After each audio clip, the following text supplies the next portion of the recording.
টিপ করে বৃষ্টি পড়ছে আর দেখতে পাচ্ছ এখন কিন্তু হাঁসের ডিমের খুব ডিমান্ড।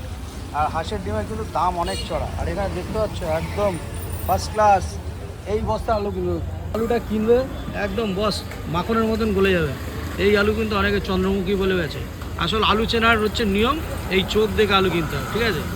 এইরকম লম্বা গোটের আলু নেবে, দেখবে একদম মাখনের মতন গলে যাবে, মাখনের মতন। এই আগুন লেগে গেছে বর্তমানে। এখন পেঁয়াজ, কিন্তু পেঁয়াজ কত নিচ্ছ গো?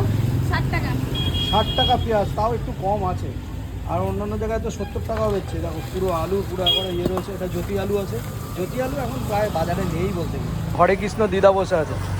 ও দিদা, হরে কৃষ্ণ, কেমন আছো? ভালো আছো? আর বলবা তো, হরে কৃষ্ণ বললে কিছু বলতে হয়। কি বলে? হরে কৃষ্ণ, এই নামই সঙ্গে যাবে, আর কিছু যাবে না। দিদার কাছেও কিন্তু হাঁসের ডিম পাবে। দেখো, এই দেখো হাঁসের ডিম টুকটুক টুকটুক করে। এই বয়সেও কিন্তু এখনও দোকানদারি করে যাচ্ছে, এখনও পেট চালানোর জন্য কিন্তু। আর এই যে কাঁচকলা, যাই হোক এই হচ্ছে ব্যাপার। ভিডিওটা লাইক না করলে কিন্তু তোমাদের কাঁচকলা দেবে আমাদের।